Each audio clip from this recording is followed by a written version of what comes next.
Will go into the subject. విధాన ప్రభు నా హృదయంలో ఈ ప్రాంతానికి నా హృదయాన్ని మండించిన విషయాన్ని నేను పంచుకుంటాను. God bless you. What do you think that the world is looking at? మనం అందరం పరిచయం చేస్తున్నాం, కానీ ఒక విషయాన్ని గ్రహించాలి.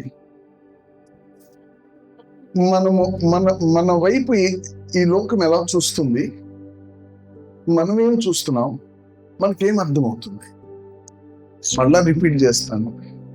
మనం పరిచర్య చేస్తున్నాం, మన పరిచర్యలో మనం చాలా బిజీగా ఉన్నాం.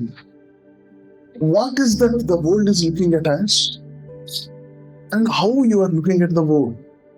లోకం లేక దేవుడు సృజించిన ఇదంతా నీ వైపు ఎలా చూస్తుంది అనుకుంటున్నావు? నువ్వు దాన్ని ఎలా చూస్తున్నావు? ఈ సృష్టి ఏం చూస్తుందో తెలుసా అండి?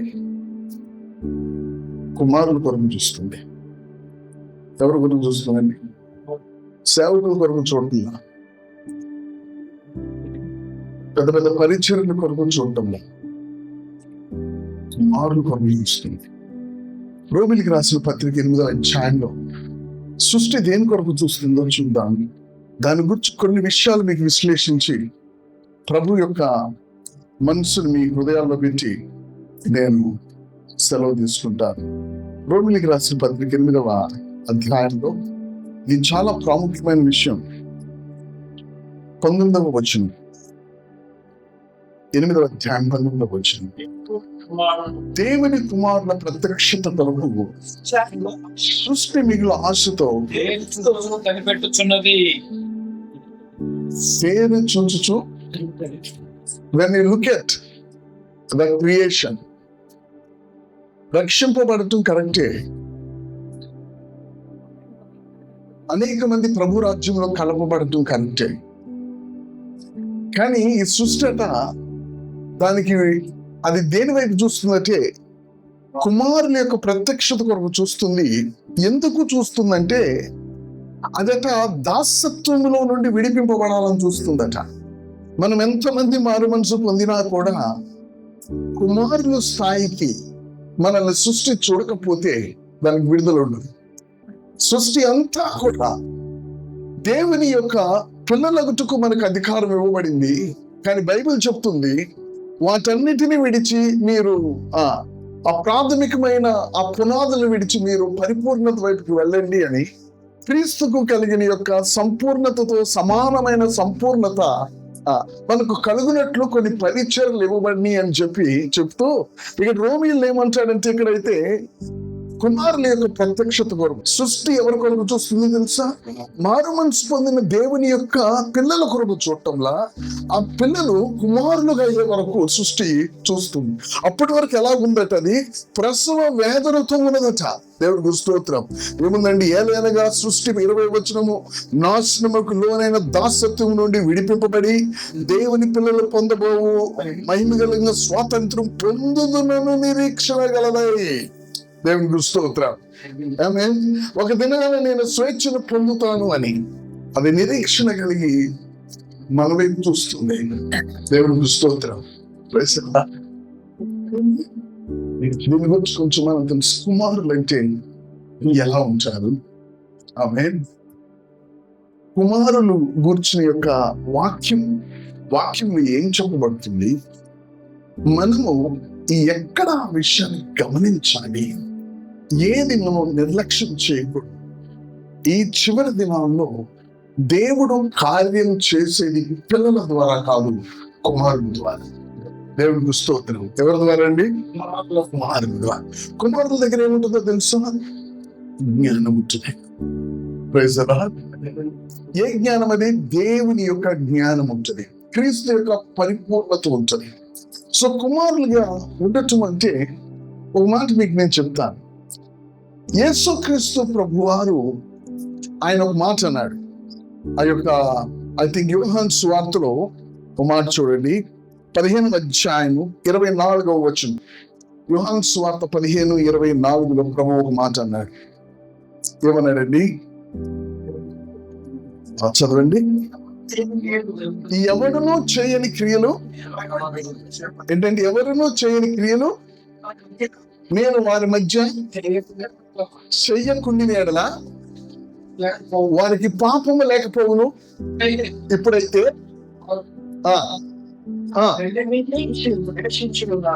వాటిని చూచి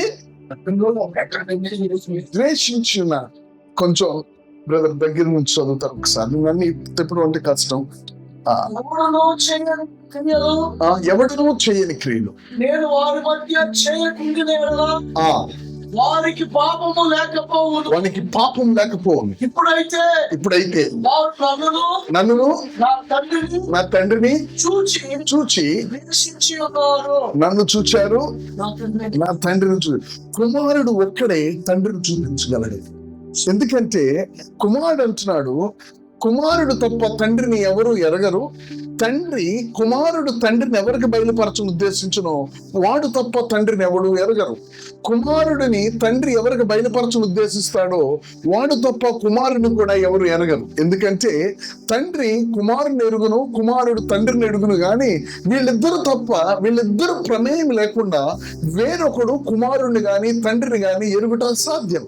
సో కుమారుడును తండ్రి కుమారుడు నేనెవరూ చెయ్యని ఆ రెండు మాటలు మళ్ళీ ఇంకొకసారి చూడండి. I will tell you something. 15:24 యోహాను సువార్త. ఎవరును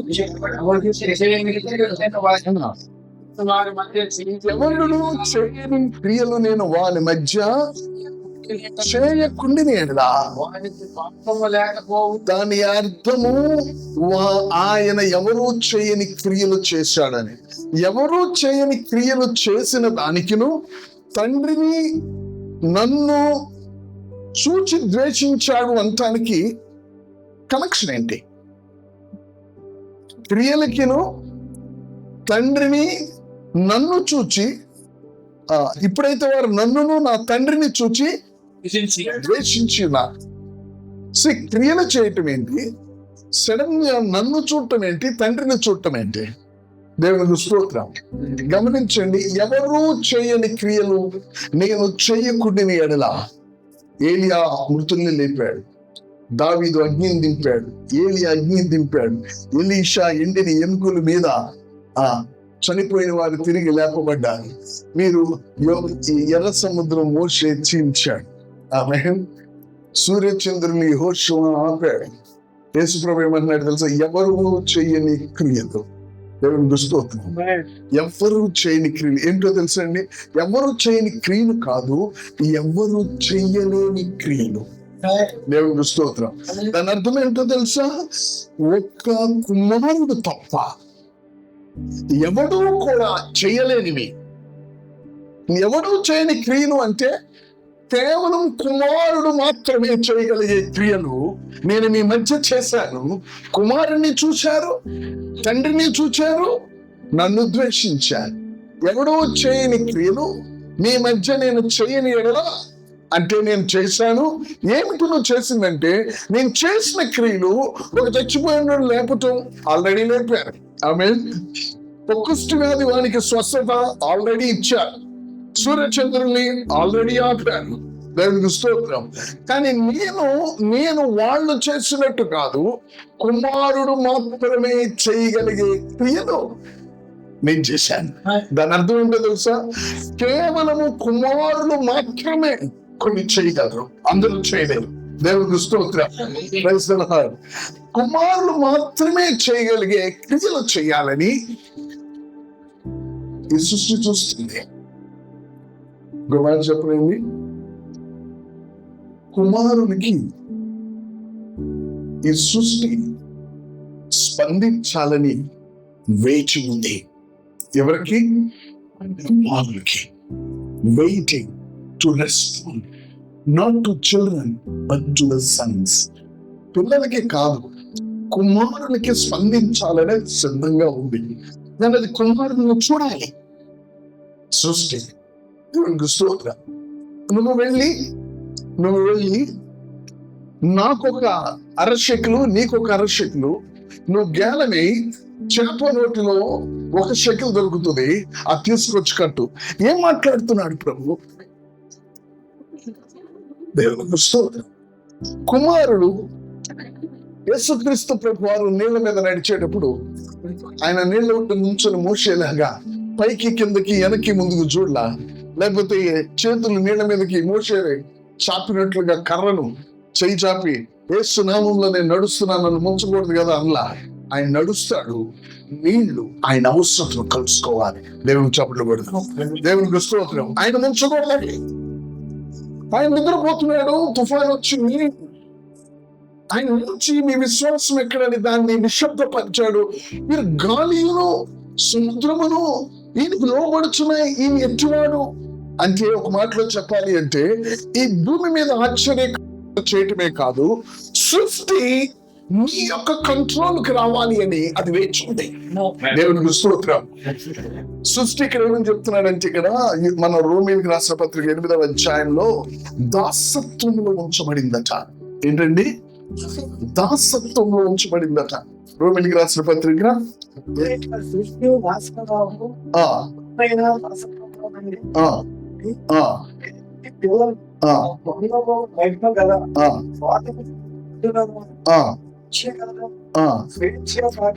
స్వేచ్ఛగా కాక లోపరిచిన మూలముగా వ్యర్థపరచబడి సృష్టి యావత్తు ఇది వరకు ఏకగ్రీవంగా మూలుగుచు ప్రసవ వేదన పడుచున్నదని ఎరుగుదము. దేవుని స్తోత్రం.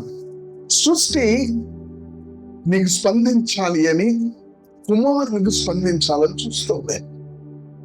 ఎందుకంటే సృష్టి నీకు స్పందించుట మొదలు పెట్టినప్పుడు సృష్టికి విడుదల. అనవసరంగా ఒకళ్ళ దగ్గర ఉంది, అక్కడి నుంచి విడుదల కావాలి. దానికి అనవసరంగా ఒకళ్ళ దగ్గర, అక్కడి నుంచి విడుదల కేవలము దేవుని యొక్క కుమారుని ద్వారా మాత్రం. సృష్టి ఏమి చూస్తుందో తెలుసండి? మనం ఏం చూస్తున్నామో తెలుసా? మన పరిచర్యలు చూస్తున్నాం. అయ్యా, మనం ఏం చూస్తున్నామండి?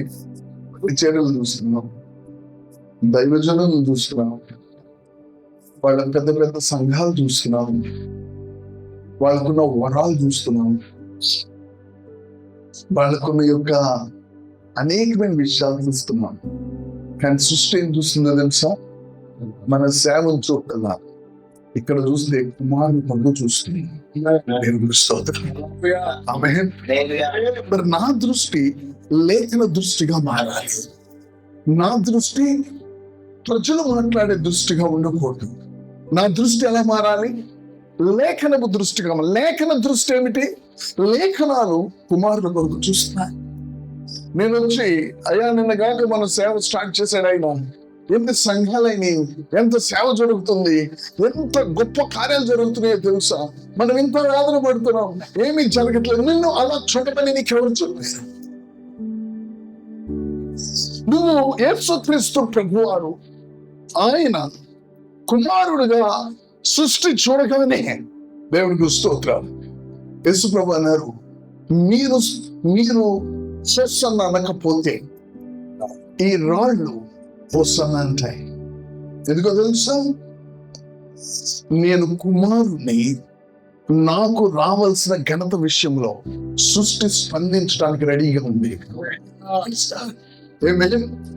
నేను కుమారుని, నా సంగతి నాకు తెలుసు. నేను మచిలీపట్నంలో చెప్పినట్లున్నాను, మీకు మళ్ళీ చెప్తాను ఒక విషయం. యేసుక్రీస్తు ప్రభువారు ఆయన ఈ యొక్క మన మట్లాదివారం అని చెప్పి మనం అయిపోయిన తర్వాత యేసుక్రీస్తు ప్రభువారు మొదటి రోజు టెంపుల్లోకి వెళ్ళడానికి శుభ్రపరిచాడు. రెండో రోజు వెళ్తూ ఉండగా ఆకలేసింది, అంజూరపు చెట్టును చూశాడు, దాన్ని శపించాడు. మనకు కొన్ని తెలియనప్పుడు మనం తెలియదు ప్రభు అని వేచి ఉంటాం. మంచిది, మనం సొంతగా ఎక్స్ప్లెనేషన్స్ ఇచ్చుకుంటూ ఆకులు ఉన్నాయి, కాయ లేదు, ఆకులు ఉంటాయి అంటే అంజూరపు చెట్టుకి ప్రతి ఆకు కింద కాయ ఉంటుందంట, అది వేషధారణకి మూలమట. ఇది నిజమేనా? ఇది నీకు ఎవరు చెప్పారంటే అట్లా అనుకుంటున్నానని మీరు ఏదో కొత్తది తీసుకురావాలని చూడొద్దు. తెలియనప్పుడు తెలియనట్లు ప్రభు తెలియదని ఉండటం మంచిది. విశ్లేషణ ఇచ్చి కొత్తది తీసుకురావాలని చూడొద్దు. కుమారుల చుట్టూ కొత్తవి పుడతాయి, పిల్లలు కొత్తవి సృష్టిస్తారు. ఆయన నిలబడడం మీకు అర్థమైందో లేదు? ఆమె కుమారుల చుట్టూ కొత్తవి పుడతాయి, ఆమె పిల్లలు కొత్తవి సృష్టిస్తాడు, ఆయన నిలబడవు, ఇవి నిలబడి ఉంటాయి. యేసుక్రీస్తు ప్రభువారు చెట్టు దగ్గరికి వెళ్ళినప్పుడు దేవుడు సృష్టించిన సృష్టిని శపిస్తాడా?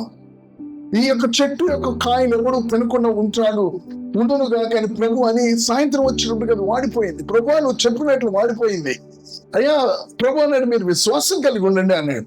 ఎందుకు ప్రభు దాన్ని శపించాడు? దేవునికి స్తోత్రం. మనకు ఒక ప్రిన్సిపల్ తెలియాలి. దేవుని కుమారుడికి సృష్టి స్పందిస్తాయి. మీకు నాకు అది తెలియకపోవచ్చు. అపోలైన సాతానుడికి తెలుసు. ఏమంటున్నాడు తెలుసా? నువ్వు గనక రాళ్లకు ఆజ్ఞాపిస్తే అవి రొట్లవుతాయి నీకు. ఎందుకంటే సృష్టి నీ మాటకు స్పందిస్తుంది, నీ ఆలోచనకు స్పందిస్తుంది సృష్టి. దేవునికి స్తోత్రం. అంతేకాదు నువ్వు దేవుని కుమారుడివి. దేవునికి యేసు ప్రభు ఏమన్నారు? నేను మనిషి కుమారుడు అంటాడు యేసయ్య. అప్పుడు అదేమంటాడు తెలుసా? నువ్వు దేవుని కుమారుడివి అంటాడు. ఈ పాయింట్కి మనం రావాలి. నువ్వు దేవుని కుమారుడు అయితే నువ్వు పైనుంచి కిందకు దుమ్ముకు. దాని అర్థం ఏంటో తెలుసా? నువ్వు దేవుని కుమారుడు అయినప్పుడు పరలోకంలో దేవదూతలు స్పందిస్తాయి. నువ్వు పిలవాల్సిన అవసరం లేదు. యేసుక్రీస్తు ప్రభువారు ఆ లాజరు సమాధి ముందుకు వెళ్ళి ప్రార్థన చేసి మోకరించి, లాజరు ప్రభు బయటికి పంపు అన్నా. ప్రభు అన్నాడు, అసలు నేను నోరు తెరవవలసిన అవసరం నాకు లేదు. నువ్వు నా మాట ఇప్పుడు వింటున్నావు అని నాకు తెలుసు. ఇప్పుడు నేను నోరు తెరిచి నేను చెప్పటం, వీళ్ళు నువ్వు పంపించిన నన్ను నమ్ముట కొరకు సమాధి ముందు నిలబడ్డాను, నేను వాళ్ళని నమ్మని చెప్తూ ఉన్నాను అన్నాడు. ఎందుకంటే యేసుక్రీస్తు ప్రభువారు ఆయన నిలబడి ఉంటే పరలోకం తండ్రి స్పందిస్తాడు. దేవుని స్తోత్రం. నీకు పరలోకము స్పందిస్తుంది. నువ్వెవరివి? దేవుని కుమారుడు. కాబట్టి ఒక మాటను మీరు గ్రహించాలి. మనము దేవుని కుమారులుగా ప్రభు మనలో కోరుకుంటున్నాడనే ఆ యొక్క కనులు మనకి తెరవబడి. దేవునికి స్తోత్రం. మన కనులు ఎంతసేపు పరిచర్య, వీళ్ళతో పోల్చుకోవటం, మన ఆర్థిక పరిస్థితులు, ఇవన్నీ కూడా నిన్ను వెతుకుతూ వస్తాయి నువ్వు కుమారుడుగా కూర్చుంటే. దేవునికి స్తోత్రం.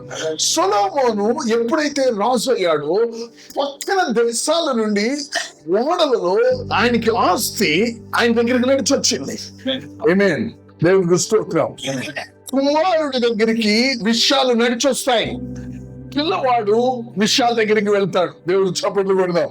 దేవునికి స్తోత్రం. చిన్న పిల్లవాడు బండి కొట్టినట్లు వెళ్తాడు. ఆమేన్. చిన్న పిల్లవాడు తిరునాళ్ళలో లేకపోతే పర్సులో ఆ ఎగ్జిబిషన్ లో వెళ్ళి నాన్న ఆ బండి కావాలంటాడు. చిన్న పిల్లవాడు వాటి దగ్గరికి వెళ్తాడు. యేసు ప్రభు ఏమన్నాడు తెలుసా? మీ తండ్రికి తెలుసు అవి మిమ్మల్ని వెంబడిస్తాయి అన్నాడు. మన స్థాయి ఏంటి? అవి వెంబడించాలి. అయితే ఎందుకు వెంబడించడం లేదు? అవి నీకు స్పందించాలి అంటే వాటికి ఆజ్ఞ వెళ్ళాలి అంటే నీ స్థాయిని బట్టి ఆజ్ఞ వెళ్తుంది. దేవునికి స్తోత్రం. నువ్వు కుమారుడుగా కూర్చుంటే కాకులు నిన్ను వెతకాలి, ఎక్కడున్నావు అని. మధ్య మాట చెప్పాను నేను. తెరువుతు వాగు దగ్గర ఆ వాగు అనేది ఒక చిన్న రూమ్ కాదని, వాగు దగ్గర ఎక్కడైనా కూర్చుంటాడు, ఎక్కడైనా తిరుగుతాడు 24 గంటలు. మరి ఆయన తిన్న తర్వాత తన బహిర్భూమికి వెళ్ళడండి. ఆయన ఎక్కడైనా నడుము ఆల్చడా? కెరూతు వాగు దగ్గర ఆ మూడు అడుగుల ప్లేస్ లో కూర్చొని ఉంటాడా? ఆ కెరూతు వాగు దగ్గర ఎక్కడో తిరుగుతూ ఉంటాడు. కాకి మాంసం రొట్టె తీసుకొని ఎక్కడున్నాడు అని ఎతకాలి. ఇచ్చే వరకు అది వెనక రావటానికి వీల్లేదు. మీ పరలోక తండ్రికి తెలుసు ఇవి మిమ్మల్ని వెంబడిస్తాయి అన్నాడు. మరి ఎందుకు వెంబడించడం మనం చూట్ల? తండ్రి అన్నాడు. పిల్లలు వేరు, కుమారుని వేరు. లేదా పిల్లలు కుమారులుగా ఎదగాలి. కుమారులు అన్నప్పుడు అవి ఆయన వెంబడిస్తాయి. దేవునికి స్తోత్రం. ఒకసారి అబ్రహాం ఆ స్థాయిలో యుద్ధం చేసి వస్తున్నాడు. అబ్రహాం దగ్గరికి ఏమొచ్చినాయి? 2 రాజ్యాల యొక్క ధనం ఆయన దగ్గరికి వచ్చింది. ఆయన అన్నాడు, నాకు అవసరంలా, నువ్విచ్చేది నాకు అవసరమా? నాకు వచ్చేది ఇంకో చోట నుంచి ఉందన్నాడు. దేవునికి స్తోత్రం. సొదొమ పట్టణం రాజు తీసుకొచ్చి ఆస్తిని తీసుకుంటే నాకు అవసరం లేదన్నాడు. దేవునికి స్తోత్రం. అపవాదైన సాతానుడు ఏమన్నాడు? యేసు ప్రభు దగ్గరికి వచ్చి ఈ లోక మహిమ అంతా, అంటే మహిమ అంటే వెండి బంగారాలు, సకల ఆస్తి, బలము అన్ని చూపించాడు యేసు ప్రభుకి. యేసు ప్రభు దగ్గర తీసుకొచ్చాడు. ఆమేన్. యేసు ప్రభు అన్నాడు, నథింగ్ నాకు అవసరం లేదు. నీ దేవునికే నువ్వు సాగిపడ్డా. ఎందుకు ఇవన్నీ ఏసై దగ్గరికి వచ్చి మన దగ్గర ఎందుకు రావడంలా? కుమారుడు, నిన్ను కుమారుడు అని సృష్టి చూడటం మొదలు పెట్టబోయే ముందే సాతానుడు చూడటం మొదలు పెడతాను. రెండు స్టెప్స్ నేను చెప్తాను ఈ రోజున. కుమారుడిగా ఒక వ్యక్తి ముందుకు వెళ్ళటానికి మనము పరిచర్య, పిల్లలుగా పరిచర్య చేసరి పరిచర్య మనం వేదన పడుతూనే ఉండాలి. కుమారుడిగా అయితే దేవుడే స్థిరపరచడం మొదలు పెడతాడు. దేవునికి స్తోత్రం. దేవుడే స్థిరపరచడం మొదలు పెడతాడు. దేవుడే చేయటం మొదలు పెడతాడు. మనము యేసుక్రీస్తు ప్రభువారు పిల్లవాడిగా ఉన్నప్పుడు పరిచర్య చేయలా, కుమారుడిగా అయిన తర్వాత పరిచర్య చేశాడు. పరిచర్య కుమారుడిగా మనం చేసినప్పుడు తండ్రి మన వెనువెంట తన యొక్క కార్యాన్ని చేసేవాడుగా ఉంటాడు. సరే, యేసుక్రీస్తు ప్రభువారు అక్కడికి వెళ్ళి అంజూరపు చెట్టు దగ్గర కూర్చుని ఫలాలను చూసినప్పుడు ఫలాలు లేవు. యేసు ప్రభు ఎందుకు చెప్పించాడు అర్థమై ఉంటుంది. యేసుక్రీస్తు ప్రభువారు బైబిల్ చెప్తుంది ఆకలి కొని ఉండగా, దేవుని స్తోత్రం, ఏంటండి ఆకలి కొని ఉండగా చెప్తూ దాని వెనక ఏం జరిగింది అనేది అన్ని కొడుకులు విశ్లేషిస్తే దానికి కొన్ని మీకు డౌట్స్ వస్తాయి, కానీ దాని గురించి నేను మాట్లాడిన కానీ ఒక విషయం మాట్లాడతాను. ఏమిటంటే ఆ చెట్టు ఆయన ఆకలి వేసినప్పుడు అది పూత పోయిన సమయం, కాయలు పోయిన సమయం అని బైబిలే చెప్తున్నా. మరి యేసు ప్రభు వారికి కనీసం మనిషికున్న జ్ఞానం లేదనుకుంటున్నాగా, ఆయన దేవుని కుమారుడు జ్ఞానంతో నడుస్తున్నాడు. ఆయన దేవునికి స్తోత్రం. ఆయన అక్కడికి వెళ్ళినప్పుడు ఎలాగ వెళ్ళాడో తెలుసా? ఒక మనిషిగా ఆకలి తీర్చుకోవడానికి వెళ్ళలా, దేవుని కుమారుడు మనిషి రూపంలో వెళ్ళాడు. అక్కడ ఫలాలు ఉండవు, అక్కడ కాయలు ఉండవు, అది సమయం కాదు. కానీ వచ్చింది ఎవరు? దేవుని కుమారుడు. ఏమో వాళ్ళు చేయడు, స్పందించి కాయనివ్వాలి. దేవునికి స్తోత్రం. స్పందించాలని. అది ఏ విధంగా అయితే ఆ యొక్క ఏదోను తోటలో సర్పము మోసం చేసిందో, అవ్వను మోసం చేసిందో, ఆమె అదే విధంగా ఇక్కడ ఏదో జరిగింది.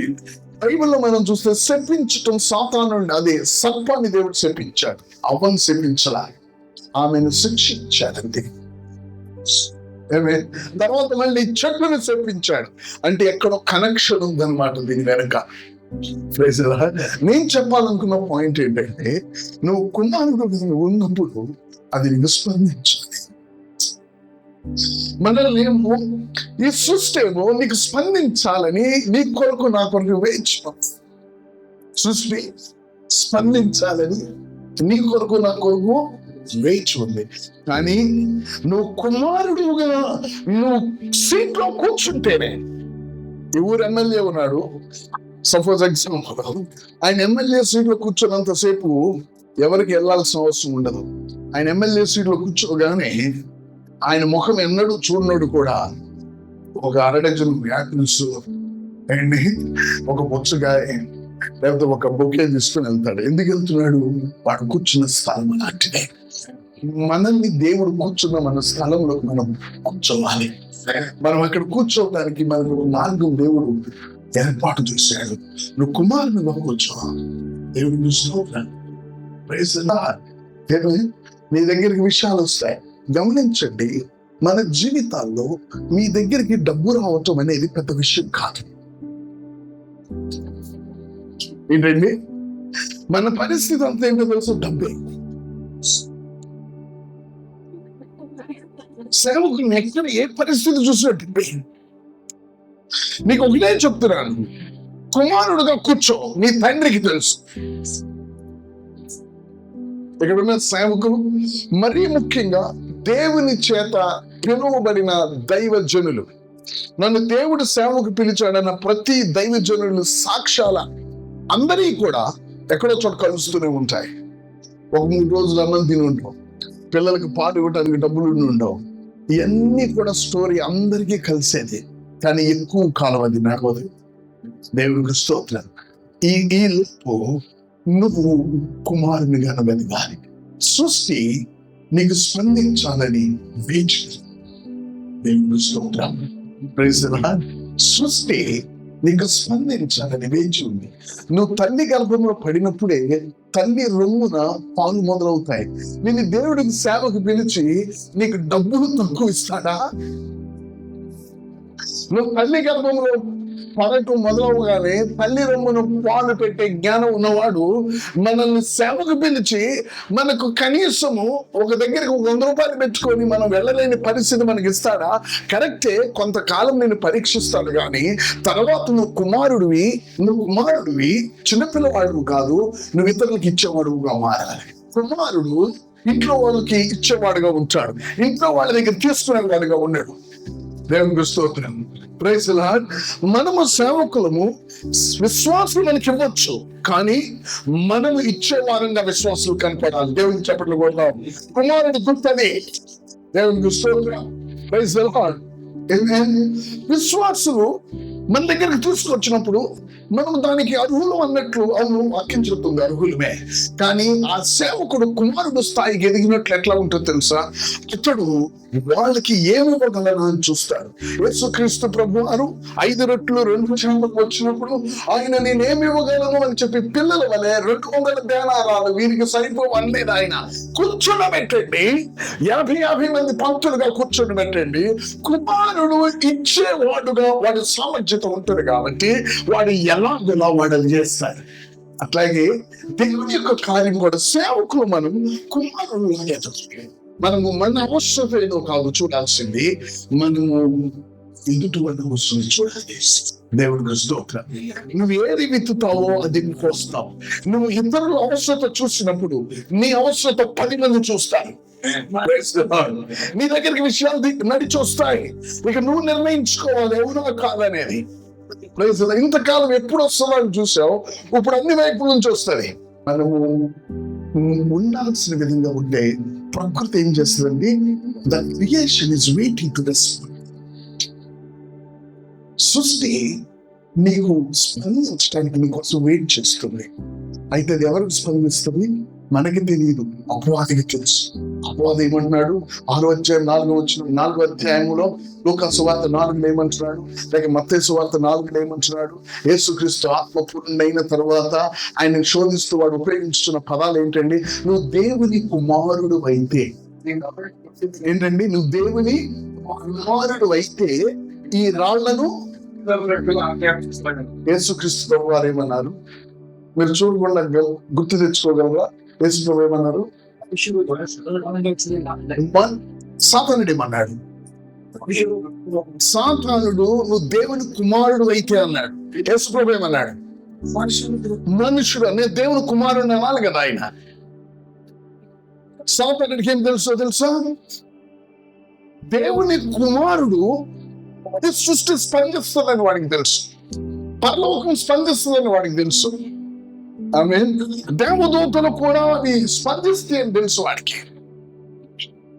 దేవుని కుమారుడికి సృష్టి స్పందిస్తాయి, కానీ మనకి తెలియదు సృష్టి స్పందిస్తుందని. Praise the lord. దేవుని కుమారుడికి సృష్టి స్పందిస్తుంది. ఆ విధమైన ఛాయ కలిగిన వాటి దానియేలుకి సింహములు వాళ్ళని ఆకలితో ఉన్నవి కష్టం అన్ని వాళ్ళని దహించలేదు. అపోస్తలుడైన పౌలు రాళ్లతో కొట్టబడిన తర్వాత చచ్చిపోయాడేమో అని వదిలేశాడు, కానీ పొద్దున్నే లేచాడు. ఫస్ట్ ఎయిడ్ కూడా లేదు. ఏంటండి? చచ్చిపోయేంతగా రాళ్లతో కొడితే కనీసం ఫస్ట్ ఎయిడ్ కూడా లేదు. పొద్దున్నే లేచి నడుచుకుంటూ ఒట్లో దిగి నడుచుకుంటూ వేరే ఊరిని సువార్తకి వెళ్ళాడు. ఏమైంది ఆయనకి? వాళ్ళు కొట్టడంలో ఎక్స్పర్ట్స్. 2 రాళ్ళు వేసి చచ్చిపోయాడు అనుకోరు వాళ్ళు. ఆ యొక్క ఇశ్రాయేలీలే కొట్టడంలో ఎక్స్పర్ట్స్. కొట్టి స్టెఫెన్ని చంపారు రాళ్లతో కొట్టడానికి వజ్జాలంలో పట్టబడిన స్త్రీని తీసుకొచ్చారు. రాళ్లతో అపోస్తలుడైన పౌలును కొట్టారు. అపోస్తలుడైన పౌలు కొట్టించుకున్నాడు కూడా. వీళ్ళు ఈ 2 రాళ్ళు వేసి చచ్చిపోయాడు అనుకోరు. వాళ్ళకి తెలుసు చచ్చిపోయాడని. ఇన్ని రాళ్ళు పడిన తర్వాత వాడు బతకడు అని. కానీ పౌలుకి ఏమైంది? వాళ్ళు దేవుని కుమారులు సాదృశ్యంలో ఉన్నారు. ఏంటంటే సృష్టి పర్మిషన్ లేదు దానికి. అగ్నికి వాసన పట్టడానికి కూడా పర్మిషన్ లేదు. దేవుని చెప్పకూడదు. దేవునికి స్తోత్రం. బయట లోనికి కథ చెప్పట్లేదు. అక్కడ వారి అగ్నిగుండంలో వేయబడిన తర్వాత వారి తల వెంట్రుకలకు ఏం లేదట? వాసన కూడా లేదంటే ఏంటి దాని అర్థం? వాసన లేదని మనం సంతోషించడం కాదు, దానికి వాసన అంటుకుండే దానికి అధికారం కూడా లేదు. దేవునికి స్తోత్రం. ఎవరు వాళ్ళు? దేవుని యొక్క కుమారులు. దేవునికి స్తోత్రం. దేవుని కుమారునికి ఈ సృష్టి స్పందిస్తుంది. ఎవరు ఏం చెప్తే అట్లా చేయదని. అందుకని ఈ సృష్టి ఎవరి కొరకు చూస్తుంది తెలుసా? మీకు మంచి ఎగ్జాంపుల్ చెప్పాను. నా పిల్లలు పెద్దోళ్ళు అయ్యారు. నేను స్వేచ్ఛ దేవుని యొక్క పిల్లలమైన మనం, పరిచర్యలో పిల్లలుగా ఉన్న మనం, కుమారులుగా మనం వస్తే సృష్టి హ్యాపీగా ఉంటుంది. మీరు సో మనలను ఆ విధంగా చూస్తున్న సృష్టి. మన కుమారులుగా ఒక 2 విషయాలు మీతో నేను పంచుకుంటాను. How you can come to that place. ఏ విధంగా నువ్వు ఆ స్థలానికి నువ్వు రాగలవు. దేవుని పుస్తకం మొట్టమొదటిది, ఒక వ్యక్తి దేవుని యొక్క 8వ అధ్యాయంలోనే, రోమిలికి రాసిన పత్రిక 8వ అధ్యాయంలో 14వ వచనంలో, దేవుని ఆత్మ చేత ఎందరూ నడిపింపబడుదురో వారందరూ. ఎంతమంది నడిపింపబడుదురో? దేవునికి స్తోత్రం. Praise the Lord. నాకు బాగా తెలుసు, మీకు నేను మెసేజ్ చెప్పడం లేదు. ఈ సమయంలో సేవకులుగా మన బాధ్యత ఏంటి, అసలు మనం ఇంటికి వెళ్తున్నాం, మనం చేయాల్సింది. మిమ్మల్ని ఆత్మ రక్షించిన పురుగు అనుకోవటానికి నేను రాను. మీరు నాకంటే బెటర్ మెసేజ్ చెప్పగలరు. లేకపోతే అర్పణ జీవితం ఆయనది చూడండి, ఈయన చూడండి అని 10 ఎగ్జాంపుల్స్ చూపించి మీరు కూడా అర్పించుకోండి అని చెప్పి మిమ్మల్ని ఒక ఉద్రేకంలో నడుపుతాను. నేను రాలా. నేను ఒక గురితో, ఒక భారంతో. కొన్ని గ్రామాల్లో పరిచర్య చేసిన దేవదాసులు, వారి కొన్ని విషయాలు వారికి తెలియదు. ఆ విషయాలను ప్రభు వాళ్ళ హృదయాలను పెంచడానికి నాకు ఈ సమయంలో చూపించాడంతే. దేవుని స్తోత్రం. సో మీ హృదయాల్లో నేను పెట్టి వెళ్ళేది మీరు ఆ మనసుతో మీరు నడవాలి. ఒక వ్యక్తి దేవుని ఆత్మ చేత నడిపింపబడటం చూడగానే సృష్టి కుమారుడు మొదలయ్యాడు అని చూస్తే,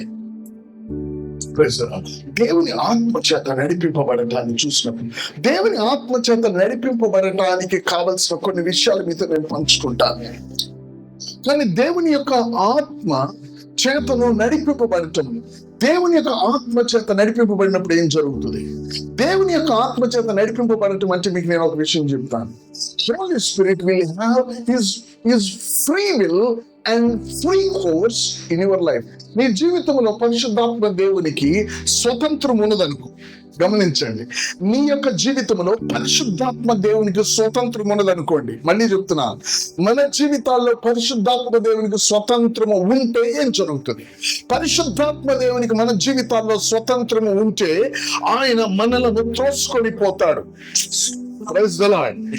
కేవలం ప్రార్థన గురించే మనం మాట్లాడతాం. ఆయన సమాధుల దగ్గరికి తోసుకొని పోబడ్డాడు. ఇది లాజరు సమాధి దగ్గరికే కాదు, గెనెసరేతులో పందుల్లోకి సేనాదయాన్ని పంపించినప్పుడు కూడా యేసు ప్రభు అక్కడికే వెళ్ళాడు. ఆమేన్. ఆయన ఆత్మ నడిపిస్తుంది, అంటే తోసుకొని పోతుంది. ఒక మనిషి జీవితంలో దేవుని యొక్క ఆత్మ నడిపింపు, ఆత్మ స్వేచ్ఛ ఉన్నప్పుడే నడిపింపబడతాడు. ఆత్మ స్వేచ్ఛ ఉంటే ఏం జరుగుతుందో చెప్తాను చూడండి. పరిశుద్ధాత్మ దేవునికి ఆమేన్ స్వేచ్ఛ ఉన్నది నీ జీవితంలో అంటే ఆయనకి ఏముండాలండి? స్వేచ్ఛ ఉండాలి, ఆయనకి స్వాతంత్రం ఉండాలి. ఒక మనిషి జీవితంలో పరిశుద్ధాత్మకు స్వాతంత్రం ఉన్నది అంటే, మనం పెంటెకోస్తల్ కొంతమంది మనం అనుకుంటాం మనం చాలా వైబ్రేట్ గా మన బాడీని ఎగరేస్తే ఇది అయింది అనుకుంటాం. వాళ్ళకి అనుభవం ఉండొచ్చు, దాని గురించి నేను మాట్లాడట్లేదు. కానీ పరిశుద్ధాత్మ దేవునికి నీ జీవితంలో స్వాతంత్రం ఉంటే, number 1 you will have the influence. నీ ద్వారా ఇన్ఫ్లుయెన్స్ స్టార్ట్ అవుతుంది. ఏంటవుతుందండి? 4వ అధ్యాయం అపోస్తలుల కార్యాలు, యేసుక్రీస్తు ప్రభువారు లూకా సువార్త 4వ అధ్యాయం, లూకా సువార్త 4వ అధ్యాయం. ఇది ఎందుకంటే మనం పరీక్షించుకోవడానికి. లూకా సువార్త 4వ అధ్యాయము చూడండి 14. ఆత్మబలముతో గలిలయకు తిరిగి వెళ్ళెను. ఆయన గురించిన సమాచారం దేశమంతటా వ్యాపించి. The fame of him ఏంటండి? ద ఫేమ్ ఆఫ్ హిమ్, ఆయన కూర్చున్న సమాచారం. పరిశుద్ధాత్మ దేవుని సేవకులారా, మీరు మనమందరం ప్రభు చేతిలో పాత్రలం. ఒకటి గుర్తుంచుకోనండి, ఆయనకు గనక నీ జీవితంలో స్వేచ్ఛ ఉంటే యు విల్ ఇన్ఫ్లుయెన్స్ పీపుల్. నీ ద్వారా ప్రభావం కలుగుతుందంతే. అంటే దాని అర్థం ఏదో ఒక అనుభూతుల్లోకి వెళ్ళటం కాదు, నీవు ఇన్ఫ్లుయెన్స్డ్ పర్సన్ గా తయారవుతావు. ప్రాంతాలు ప్రభావితమవుతున్నాయి దేవుని ద్వారా, నా యొక్క మెసేజ్ ద్వారా కాదు. లేకపోతే ఇప్పుడు యేసుప్రభు ఇంకే అద్భుతం చేయలేదు అక్కడ, అప్పుడే ఆత్మబలంతో వచ్చాడు ఆయన. ఇంకా ఆత్మబలంతో వచ్చాడు, ఇంకను ఏ యొక్క సూచన క్రియేట్ చేయాల. 4వ అధ్యాయంలో ఆ 40 రోజులు ఉపవాస ప్రార్థన అయిపోయి ఇప్పుడే బయటకు వచ్చాడు, గలిలయకు వచ్చాడు. ఆత్మ బలముతో ఆయన వచ్చాడు. రాగానే ఆయన గురించిన యొక్క సమాచారం ఆ యొక్క ప్రదేశంలోంతా వ్యాపించింది. ఎందుకు? పరిశుద్ధాత్మ దేవుడు నీ లోపల స్వేచ్ఛ ఆయనకుంటే you will become a person who will influence. దేవునికి స్తోత్రం. నీకేమి పెద్ద వాల్ పోస్టర్స్ అవసరం లేదు, నువ్వేమి ఒక మెసేజ్ కూడా చెప్పవసరం లేదు. అయ్యా మీరు మరీ ఇలా మాట్లాడదు, మేము మైకులు బగులుతున్నాయి, మేము అరుస్తుంటే, కానీ నన్ను ఎవడో మీటింగ్లు పిలవట్లా. నువ్వు 100 మీటింగ్లకి వెళ్ళినా కూడా నీకు ఇన్ఫ్లుయెన్స్ వచ్చిందని నువ్వు చెప్పలేదు.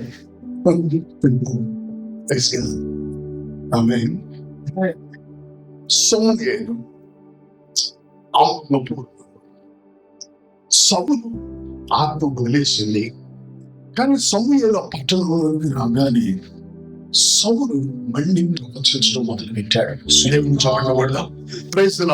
ఏమిటంటే సమూయేలు మీద ఉన్న ఆత్మ, లేకపోతే సమూయేలులో దేవుని ఆత్మ స్వేచ్ఛ ఎలా ఉందంటే, అక్కడ దేవుని యొక్క పాత్రలు, దేవుడు ఆ యొక్క ప్రభావము, అది ఆ యొక్క ఇన్ఫ్లుయెన్స్ ప్రాంతం అంతా వెళ్తుంది. దేవుని గుస్తూ గమనించండి, పరిశుద్ధాత్మ దేవుడు నేను భాషలో మాట్లాడి నేనేదో పుల్పిట్లు ఇరగొడదే కాదు. మనం ఏదో పెద్దగా ఇచ్చినంత మాత్రాన పక్కోళ్ళు వచ్చి డిస్టర్బెన్స్ అనాల్సిందే గాని నువ్వు నిశ్శబ్దంగా ఉంటే పక్కోళ్ళు వచ్చి నీ దగ్గర వినడానికి రావాలి. మీకు అర్థం కాలేదు నేను చెప్పింది. మనం వచ్చి ఏమంటే మాకు డిస్టర్బెన్స్ అని కాదు చెప్పాల్సింది, అయ్యా మీరు ఏదో చెప్తున్నట్లున్నారు మాకు వినపట్లేదు అని బయటికి రావాలి, ఇన్ఫ్లుయెన్స్ రావాలి. మేము చర్చ్ కట్టక ముందు మేము ఒక హైందవులు ఒక స్ట్రీట్ లో ఉండేవాళ్ళం, ఆ పైన అప్ స్ట్రీట్ లో ఉండేవాళ్ళం. మన ఓన్ చర్చ్ కట్టుకొని బైపాస్ రోడ్ దగ్గరికి మనం వెళ్ళిపోయినప్పుడు మేము వస్తుంటే వాళ్ళు అన్నారు, అయ్యా ఈ స్ట్రీట్ లో అందం పోయిందన్నారు. చర్చిని తీసేస్తే పండగ చేసుకుంటారా, చర్చిని తీసేస్తే అయ్యా ఇంట్లో ఈ అందం పోయిందంటారా? అయ్యా మేము మా గేట్ల దగ్గరికి వచ్చే వాళ్ళం మీరు ఏదో చెప్తున్నారు వినాలని.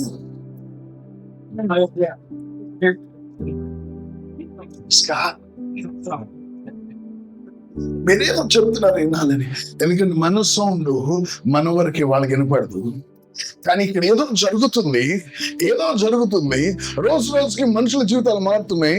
ఉదయం వస్తున్నారు, సాయంత్రం 3-4 దాకా ప్రార్థన ఏంటో, ఏం జరుగుతుందో ఏదో జరుగుతుంది. అదేదో మనకు అర్థం కావట్లేదు, ఏదో మంచి జరుగుతుందో మొత్తానికి మనకేదో మన నుంచి ఏదో దాచి పెడుతున్నారు వీళ్ళు. వాళ్ళ ఇంటి గేట్ దగ్గరికి వచ్చి అలా చెప్తే నాకు తెలిసింది, నాకు ఎట్లా తెలుసు.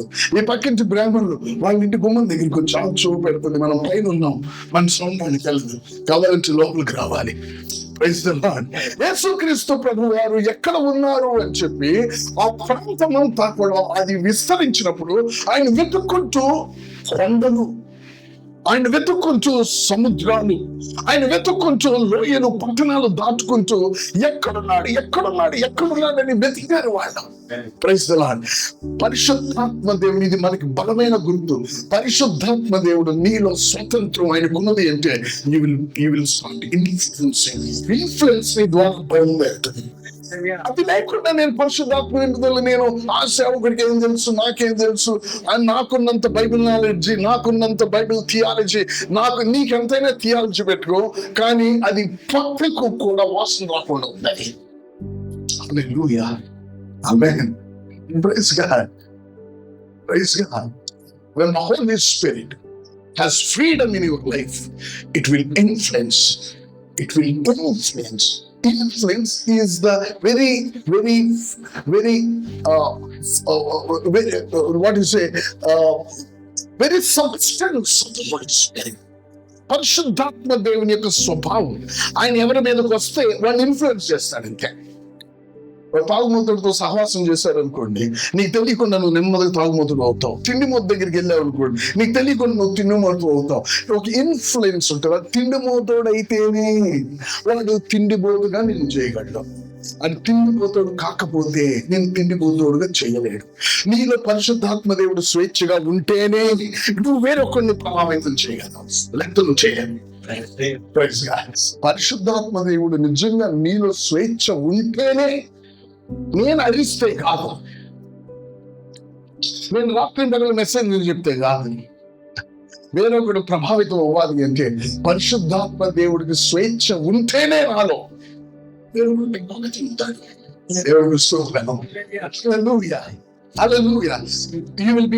యేసుక్రీస్తు ప్రభువు ఒక మెసేజ్ చెప్పలా, పరిశుద్ధాత్మ దేవుని యొక్క బుద్ధి, పరిశుద్ధాత్మ దేవుని యొక్క బుద్ధి ఇన్ఫ్లుయెన్స్ ఉండండి, ఇన్ఫ్లుయెన్స్. ఆయనకి అటువంటి స్వభావం అయింది. దేవుని స్తోత్రం. ఆమేన్. సో ఈ యొక్క విషయాన్ని మనసులో ఉంచుకోనండి. మనకు వచ్చే ప్రార్థనలోకి వెళ్ళబోయే ముందు ఈ విషయం మన జీవితాల్లో how it will happen, amen, how it will happen.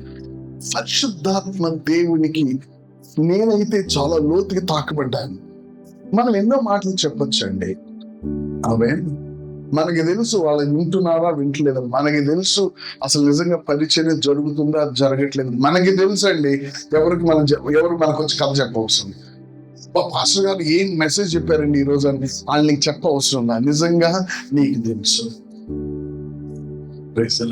నిజంగా వాళ్ళు వింటున్నారా, వాళ్ళు నిద్రపోతున్నారా, వాళ్ళ హృదయాల్లోకి వెళుతుందా వెళ్ళట్లేదని అందరికీ కాదు, నిజంగా అతను దేవుని చేత పిలువబడిన దేవుడి పాత్ర అయితేనే తెలుస్తుంది. కామెడీగా వాళ్ళ నాన్న పాస్టర్ గారు కాబట్టి ఈ బైబిల్ పట్టుకుంటే ఇదిగేం రాదు. దేవుడు పిలవాలి. దేవుడికి స్తోత్రం. పిలిచిన వానికి ఆయన కొలత లేకుండా ఇన్ఫ్లుయెన్స్ ఇస్తాడు, లేక ఆత్మ ఇస్తాడు. Praise the Lord. ఆమేన్. కాబట్టి వాడు గ్రహించగలడు, ఏం జరుగుతుందని గ్రహించగలడు. పరిశుద్ధాత్మ దేవుడు మనలో స్వేచ్ఛగా ఉండాలి అంటే ఫస్ట్ది what you are looking at, దేవుని కుమారులు అంటే ఏం చెప్పాను. రెండవది దేవుని కుమారుల్లో ఉండే ప్రాముఖ్యమైన విషయం ఏంటంటే ఇన్ఫ్లుయెన్స్, పరిశుద్ధాత్మ దేవుని యొక్క స్వేచ్ఛ, పరిశుద్ధాత్మ దేవుని చేత నడిపింపబడటం దేవుని కుమారుడు నమ్ముతుంది. ఓకే. మూడవది చివరిది పరిశుద్ధాత్మ దేవుని యొక్క నడిపింపుకును, పరిశుద్ధాత్మ దేవుడు మన ద్వారా స్వేచ్ఛగా కదలటానికి అతి ప్రాముఖ్యమైనది సబ్మిషన్. ఏంటండి? సబ్మిషన్. ఎవరైనా సబ్మిషన్ గురించి కనుక మాట్లాడగలిగితే ఆమేన్, అది చాలా బలమైంది, చాలా బలమైంది. దేనికి సబ్మిషన్? చిన్నపిల్లవాడికి నీ తల్లిదండ్రులకు సబ్మిషన్, పెద్దవాడు అయినప్పుడు నీ భార్య అయితే నీ భర్త అయితే భర్తకి సబ్మిషన్, లేకపోతే నీ యొక్క అధికారికి సబ్మిషన్, విశ్వాసమైతే నీ సేవకుడికి సబ్మిషన్. సబ్మిషన్ ఈ అన్నిటిలో నేను చెప్పేది మొట్టమొదటిగా లేఖనాలకు సబ్మిషన్. ఏంటండి? లేఖనాలకు సబ్మిషన్. ఒక వ్యక్తి వాక్యానికి సబ్మిట్ అవుతుండగా పరిశుద్ధాత్మ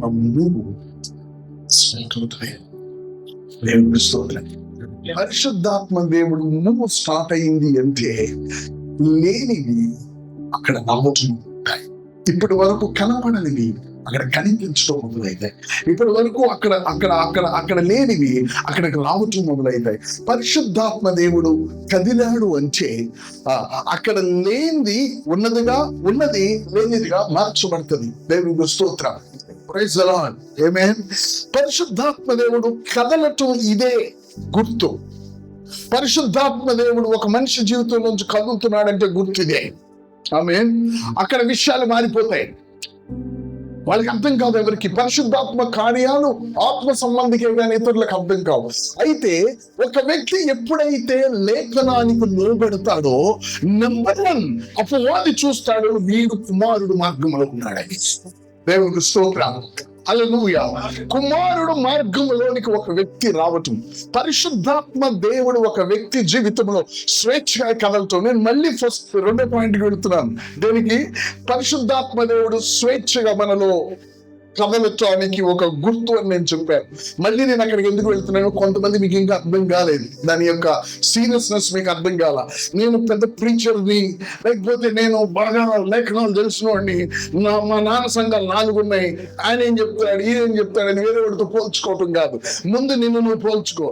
నీలో పరిశుద్ధాత్మ స్వేచ్ఛ కదలిక ఉంది అని నువ్వు అంటావు. ఏమనొచ్చు, నేను పెంటుకొచ్చిన వాడిని, రీకమాల చంద్రాన్ని మాట్లాడచ్చు. Wait a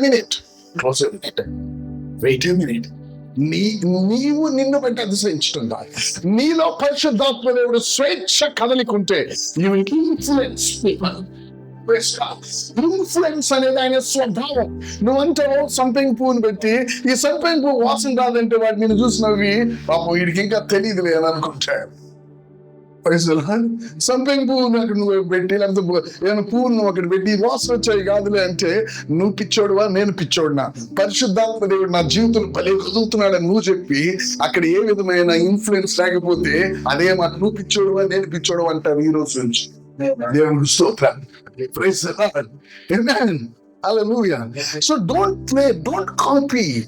You cannot imitate the Holy Spirit. పరిశుద్ధాత్మ దేవుని విషయాలు ఇమిటేట్ చేయలేవు, నువ్వు కాపీ చేయలేవు నువ్వు. దేవుని స్తోత్రం.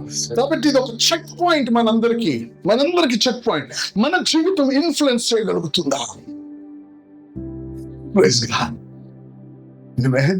మన జీవితము ఇన్ఫ్లుయెన్స్. నేను మెసేజ్ చెప్పేదాకా ఇన్ఫ్లుయెన్స్ కాకపోవటం, నేను అద్భుతం చేసేదాకా నేను ఎవరో ప్రజలు తెలుసుకోకపోవటం. దేవుని కుమారుడు ఆత్మ స్వేచ్ఛ వాళ్ళల్లో ఉంటుంది కాబట్టి వారి జీవితాలు ఇన్ఫ్లుయెన్స్ చేసే జీవితాలు ఉంటాయి. దేవుని స్తోత్రం. సేవకులారా, ఒకసారి ఆ విషయాన్ని పరీక్షించుకుంటాను. నేను మెసేజ్ చెప్పడానికి రాలా, ఇక్కడ సరైన సేవ లేక దేవుడు కోరుకుంటున్న ఈ ముగింపు దినాల్లో ప్రభువు కోరుకుంటున్న మార్గం మీ ముందు పెడుతున్నాను నేను. ఈ సృష్టి, ఈ భూమి ఎలా ముగించబడిపోతుందో తెలుసా అండి? ఈ భూమి మనం కట్టే సంఘాలతో ముగింపబడదండి. ఈ భూమి 6వ రోజుతో ముగింపబడుతుంది. 6వ రోజు దేవుడు చేసింది తన స్వరూపము తన పోలికలో. అంటే దేవుడు ఈ సృష్టిని తన స్వరూపము తన పోలికతో ముగించబోతున్నాడు. దేవుడు చెప్పండి పడలాం. దేవుడికి స్తోత్రం. తన స్వరూపము తన పోలికతో ముగించబోతున్నాడంటే ఏమన్నాడు? మొదటి ఆదాము దేవుని కుమారుడు అన్నాడు. దేవునికి స్తోత్రం. దేవుని కుమారులతో ఈ సృష్టి ముగింపు రాబోతుంది. మనం దేవుని కుమారులుగా మనం వెనక వెళ్ళినప్పుడు, మన మనసును నిండిపినప్పుడు ఈ సృష్టిని దేవుడు త్వరగా వైండప్ చేయడానికి మనం సహకరించిన వారు అవుతాం. మనం అనుకుంటున్నట్లు గొప్ప గొప్ప పరిచర్యలు చేయడంతో మనం ఏమంటాం తెలుసా? సువార్త లోకమంతా వ్యాపించాలి, వ్యాపించిన తర్వాత అంతం వస్తుంది. కరెక్టే, సువార్త మరి ఇక్కడేం చేద్దాం? ఈ సృష్టి కుమారుల కొరకు చూస్తుంది. సృష్టి సువార్త సేవ వ్యాపించడం కోసమే కాదు, సృష్టి కుమార్ కొరకు చూస్తుందట. నువ్వు ఎంత మంది మారు మనసు పొందిన వాళ్ళని తీసుకొచ్చిన కుమారుడు చేసేది పిల్లలు చేయలేరు. ఏమా మీ అమ్మ ఇంట్లో పెద్దవాళ్ళు ఎవరు లేరా? లేరండి. వాళ్ళు ఉన్నప్పుడు తీసుకురాబో. ఏంటండి పెద్దోళ్ళు, నీకు ఈ విషయాలు తెలియదు లేరా? పెద్దోళ్ళు తీసుకురాబో అంటాడు ఆఫీస్లో. ఆ తర్వాత వాళ్ళ ఇంట్లో పెద్దోడు, ఏంటయ్యా పిలిచావంట అంటే, ఇదేదో గవర్నమెంట్ ఇదేదో వచ్చింది, దీన్ని సంతకం పెట్టి ముద్రై అయ్యో వీడికి ఇయ్యొచ్చుగా. వాడి పిల్లడు వాడికి ఇస్తాడు. సృష్టి పిల్లలకి స్పందించండి. అక్కడ ఏమున్నాయి? సంఘము నేను కడుతున్నాను, అక్కడ పాతాళపు ద్వారములు నిలవలేరు. సంఘం ఏమిటి? సంఘం ఏమిటండి? శరీరం. తర్వాత కరెక్ట్, సంఘం అనేది క్రీస్తు యొక్క సంపూర్ణతతో నింపబడుతుంది. దేవుని స్తోత్రం. సంఘం ఏంటి? క్రీస్తుకి సమానమైన సంపూర్ణత చేత నింపబడేదే సంఘం. సంఘం క్రీస్తు స్వరూపానికి వచ్చినప్పుడు మాత్రమే అక్కడ ఏమున్నాయండి? పాతాళం దగ్గర పాతాళం ద్వారాలు ఉన్నాయి. పిల్లలు ఎంత స్పందించరండి, పిల్లలు ఎంత స్పందించు. పేతురుకి, పౌలుకి నేను స్పందిస్తా, యేసుకి నేను స్పందిస్తా. నువ్వెవరు? ద్వారాలు అంటే ఏంటో తెలుసా? గేట్స్ అంటే ఏంటో తెలుసా అండి? పట్టణానికి గేట్స్ ఉంటాయి. దావీదు ఎక్కడ కూర్చున్నాడు? గేట్స్ మీద కూర్చున్నాడు. ఎవరు ఉంటారు అక్కడ? బలవంతులు ఉంటారు. ఆ పట్టణాన్ని కాపాడే వాళ్ళు పైన కూర్చుంటారు. ఆ పట్టణానికి జ్ఞానం చెప్పే వాళ్ళు పైన కూర్చుంటారు. వాళ్ళ పిల్లడు వచ్చి భయపడరు వాళ్ళు. అక్కడ బలవంతులు కూర్చుంటారు. పాతాళపు ద్వారంలో నిలవనారు అంటే పాతాళంలో ఉన్న బలవంతుడు వీళ్ళ ముందు నిలబడలేడు. ఎవరు ఈ బలవంతుడు? దేవుని కుమారుడు. వారి చీకటి. దేవుని స్తోత్రం. కాబట్టి పాతాళపు ద్వారాలను మనం పడద్రోయాలి అంటే ఇక్కడ కుమారులు నడవటం చూడాలి. దేవుని స్తోత్రం. Praise the Lord. ఈ లోకాన్ని దేవుడు కుమారులతో ముగించబోతున్నాడు, పిల్లలతో ముగించట్లేదు. Praise the lord. పిల్లల్ని కుమారులుగా చేయాలని. కుమారులు ఎవరు అంటే కుమారులు వాళ్ళలో Holy Spirit will have a free move in their hearts. పరిశుద్ధాత్మ దేవుడు వాళ్ళ యొక్క హృదయాల్లో స్వేచ్ఛ ఉంటుంది. నీకు ఎలా తెలుసు? మన మోకాలు నల్లగా ఉంటుంది బట్టి కాదు తెలిసేది. It will influence. It will have the influence. Influence ఉందండి మన యొక్క జీవితాల్లో ఒకసారి ఆలోచించండి. సో ఇప్పుడు నెక్స్ట్ ప్రశ్న ఏంటి? ఇన్ఫ్లుయెన్స్ ఎలా వస్తుంది? సబ్మిషన్. ఏంటండి? సబ్మిషన్. లేఖనాలకు సబ్మిషన్. యేసుక్రీస్తు ప్రభువు నెంబర్ 1 ఆయన బాలుడుగా ఉన్నప్పుడు 12 ఏళ్ల వయసప్పుడు ఏమండి వాళ్ళ తల్లిదండ్రులకు ఏం చేశాడు ఆయన? నువ్వెందుకున్నావు ఇక్కడ అంటే ఆయన, అమ్మా నేను నా తండ్రి పని మీద ఉండాలని ఎరుగురా అని చెబుతూ ఏం చేశాడండి ఆయన? తల్లిదండ్రులకు లోబడి ఉన్నాడు. ఎన్ని రోజులు? 18 సంవత్సరాలు లోబడి ఉన్నాడు. గమనించండి, లేఖనాలకు ఒక వ్యక్తి లోబడటాన్ని సాతాను చూశాడా? వాడికి నిద్ర పడ్డాడు. మళ్ళీ నేను చెప్తున్నాను, ఎందుకంటే లేఖనాలకు పరిశుద్ధాత్మ కూడా లోబడతాడు. వెలుగు కమ్మని పలుకగా ఈయన నడుము కట్టుకొని దేవునికి స్తోత్రం. ఆమె పంచి అయితే పంచి కట్టుకొని, బెల్ట్ అయితే బెల్ట్ పట్టుకొని, ఏమొచ్చింది? వెలుగు కమ్మని పలుకగా దేవునికి స్తోత్రం. ఈయన యాక్షన్ లోకి వెళ్ళిపోతాడు. ఎందుకో తెలుసా?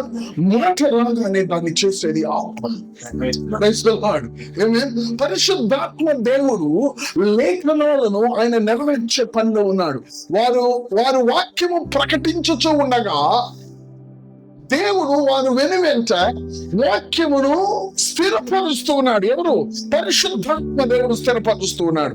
వాక్యానికి లోబడటం అని మనం చెప్పలేమేమో కానీ దాని మీనింగ్ అదే. పరిశుద్ధాత్మ దేవుడు వాక్యముకు లోబడటం, వాక్యము ఏదైతే చెప్తుందో ఆ పని ఆయన చేస్తాడు. దేవునికి స్తోత్రం. సమయాన్ని నోటి నుంచి వచ్చిన మాట నేల రాలలేదు. ఏమో రాలేదంటే ఏంటి? ఎవరైనా బకెట్లో పెట్టారా? దేవుని ఆత్మ దాన్ని నెరవేరుస్తూ పట్టుకుంది. దేవునికి స్తోత్రం. Praise the Lord. సబ్మిషన్. గమనించండి, the powerful point, the powerful thing. ఒక వ్యక్తి లేఖనానికి లోబడ్డాడు.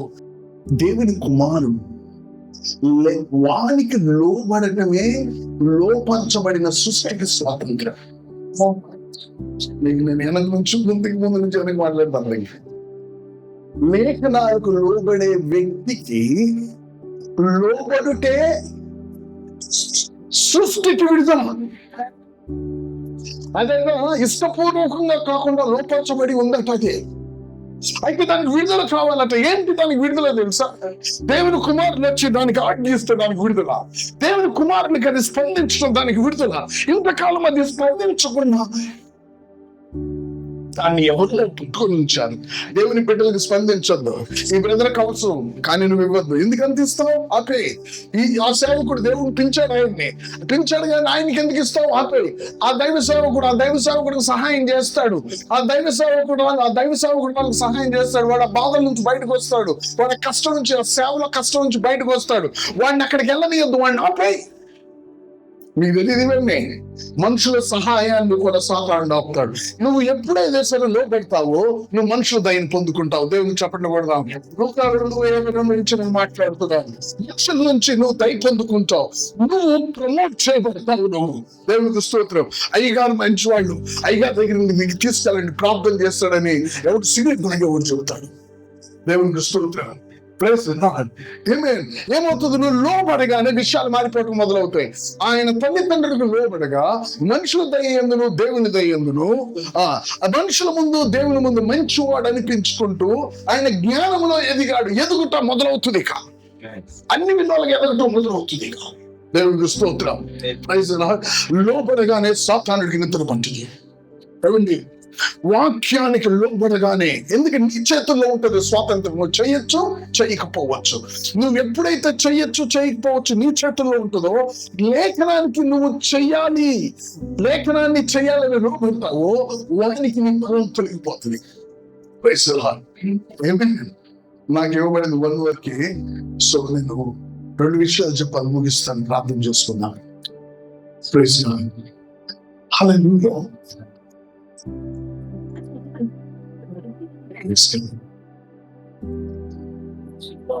హల్లెలూయా.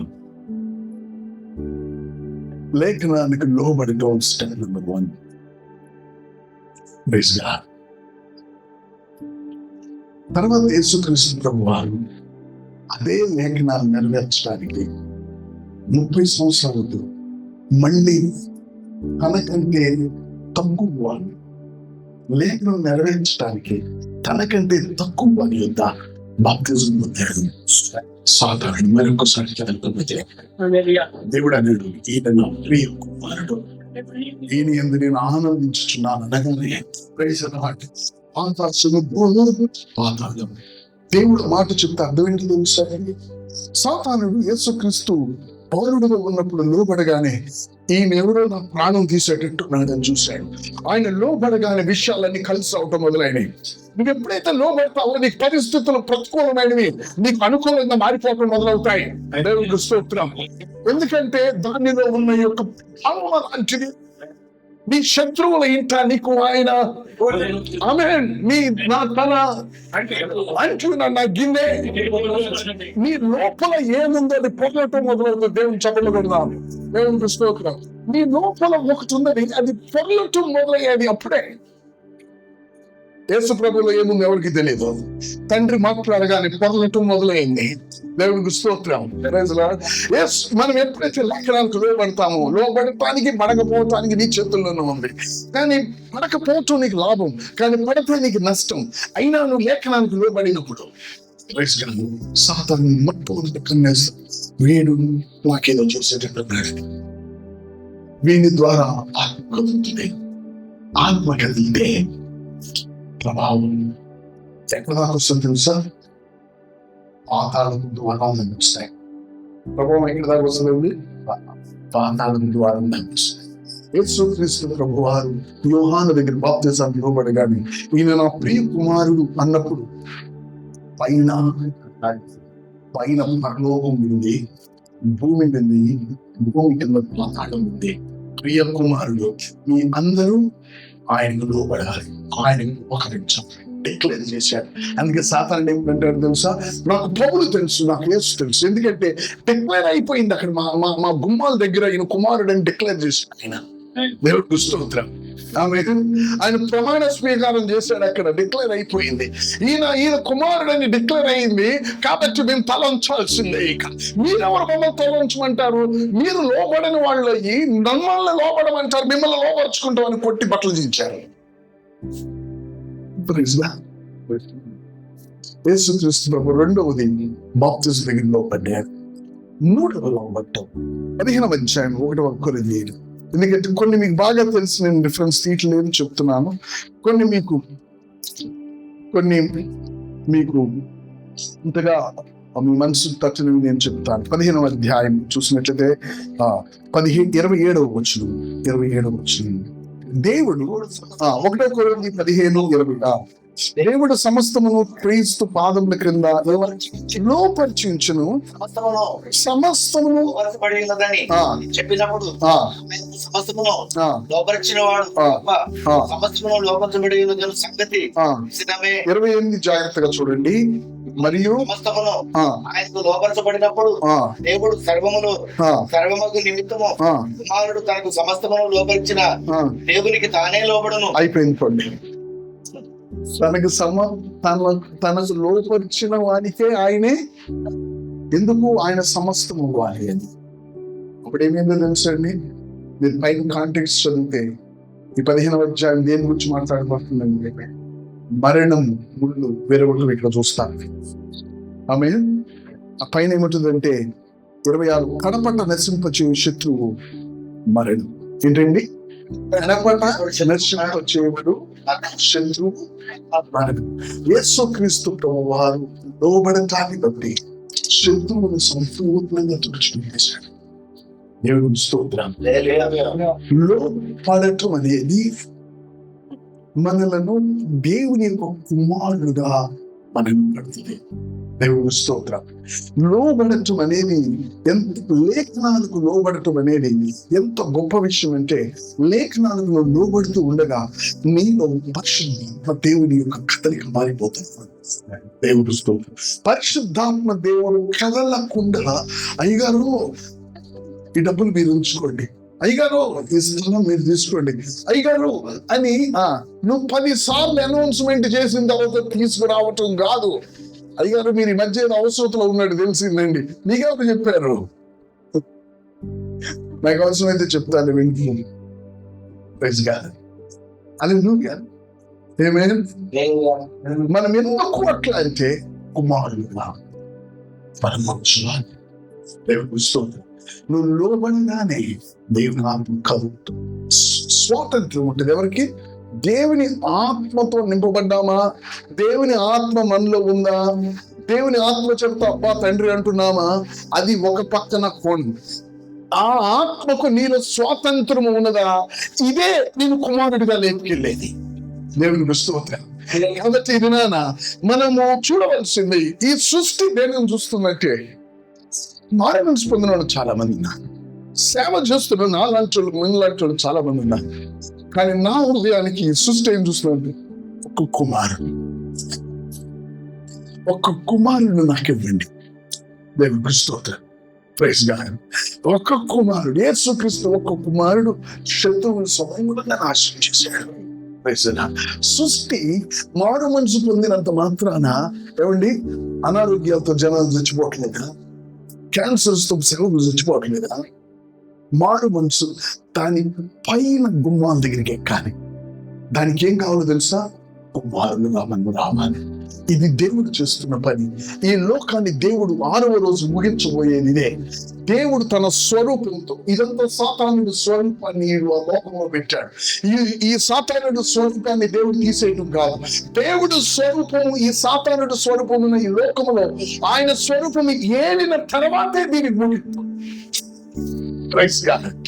ఈ లోకాన్ని ఆయన స్వరూపం ఏలిన తర్వాత, అందుకే 6వ అధ్యాయంలో ప్రభువు అన్నాడు, మీరు ఏలుడి, మీరు లోపరుచుకోండి, మీరు విస్తరించండి, మీరు సబ్డ్యూ ద థింగ్స్, మీరు వీటిని లోపరుచుకోవాలి. అది నా యొక్క ప్రణాళిక. దేవుడు తప్పు చేయదు. మనం తప్పు చేసామని లోపరుచుకోకపోతే పోయారు, 2 మారు మనసు పొందాను అంటలా. లోపరుచుకోవటం అనేది చూపించి ఆయన ఈ భూమిని తీసేయబోతున్నాడు. దేవునికి స్తోత్రం. కాబట్టి భూమికి ముగింపు ఏంటో తెలుసా?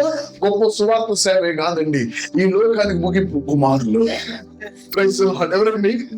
24 గంటలు సృష్టి, ఆ శబ్దం, ఆ మూలుగు, ఒక తల్లి గర్భవతి సమయం వచ్చినట్టు మూలిగినట్లు సృష్టి ఏమలుగుతుందంటే కుమారుడిగా అవటానికి అడిగి.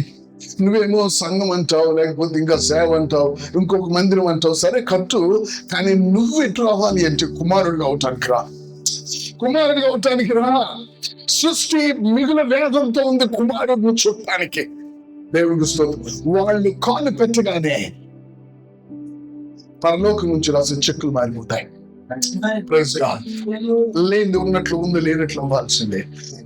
నక్క, నువ్వు నన్నేమి చేయలేవు, ఈ రోజు రేపు మర్నాడు నేను ఈ పనులు చేసుకుంటూ పోవాల్సిందే, నా మీద నీకు అధికారం లేదు.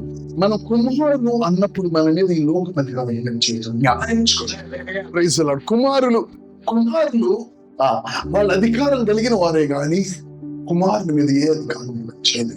ఆయన అధికారం ఒకటే ఉంటుంది. సృష్టి కుమారులు మనం చూస్తుంది.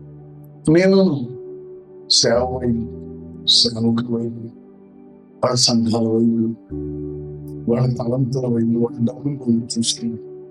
నువ్వు చూసేది లేఖనం చూసేటప్పుడు హల్లెలూయా. నేను చూసేది లేఖనం ఏమైందో చూస్తుంది. ఎప్పుడు రాలేదు ఇటువంటి రోడ్లో నేను. అంటే మచిలీపట్నంలో నుంచి వచ్చిన తర్వాత ఇంకా అన్ని పంట పొలాలే, మొత్తం కోతలు పోసారు. ఎటు చూసిన గ్రామాలు కనపట్లేదు. సముద్రం ఉందా అన్నట్లుంది. ఎటు చూసిన అట్లా చూస్తూ ఉంటే నా మనసులో ఎప్పుడు ఇది వచ్చింది కాబట్టి నాతో ఏం మాట్లాడుతున్నట్టు ఉంటుందో తెలుసండి. సృష్టి వాళ్ళకి కావాలి. ఏమన్నా అన్నా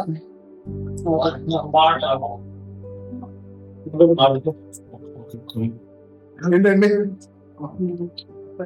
ఆయన కోల్పోతే నేను దేవుడినా అని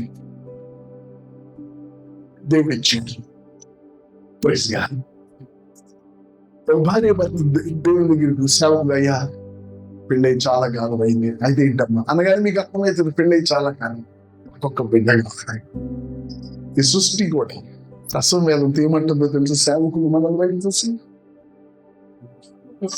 మన సంఘాల్లో నుండి, లేకపోతే మనం ఒక కుమారుడని అడుగుతుంది, స్పందిద్దాం.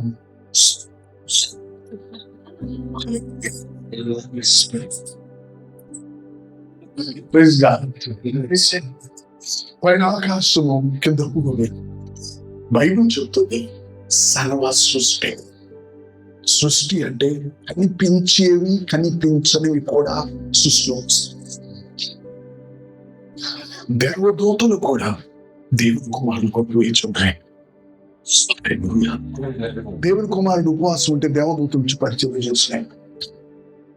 అని నీళ్ళు కావాలో ఆయన నెత్తి పక్కన కూర్చోబెట్టాలి, అవే చేసినాయి. దేవుని కుమారుడు, దేవుని స్తోత్రం. ఈ లోకం ముగించేది ఈ సృష్టి మన వైపు చూస్తుంది. సేవకులు మన వైపు సృష్టి చూస్తుంది. లేఖనాలను బట్టి ఒక కుమారుడు కావాలి. దేవునికి స్తోత్రం. ఆ కుమారుడు ఎలా వస్తాడు, ఎట్లా వస్తాడంటే వాడు లోబడేవాడుగా కుమారుడు. దేవునికి స్తోత్రం. తల ఉంచుదాం, ప్రార్థన చేస్తుంది. మొన్న సమయం అయిపోయింది. లేఖనం చూసినట్లు ఈ దినం నుండి చూచి దేవుడు మనకి తెలుసు. నేను నా యొక్క వ్యక్తిగత గదిలోకి వెళ్ళినప్పుడు ఒక అన్నామని నా వ్యక్తిగత గదిలోకి వెళ్ళినప్పుడు నేను ఎంత పరిచర్య చేస్తున్నాను, ఎంత విస్తరిస్తున్నాను. నేను నీ ముందు మాట్లాడినాను. సర్వ సృష్టి కుమారుడు కొరకు అసలుగా అది నన్ను చేయలేవా, అది నన్ను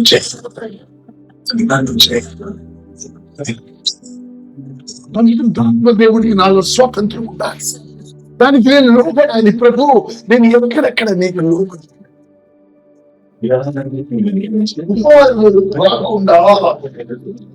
సృష్టి ముగింపబడింది.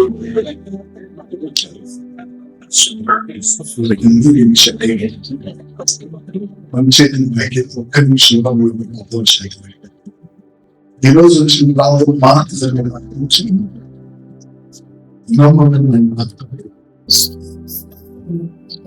చేసే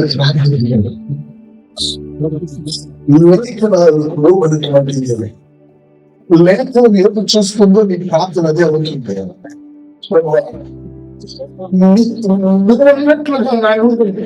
తండ్రి నన్ను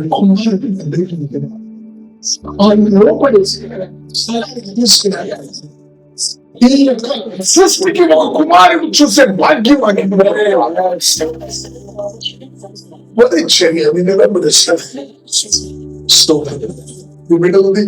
నీ దాసంలో ఉంచిన జీవనాన్ని వాళ్ళలో గొప్ప చేయాలి. జనాన్ని బట్టి ముందు స్తుతిస్తూ ఇవ్వబడిన సమయాన్ని బట్టి నీకు వందనాలు చెల్లిస్తూ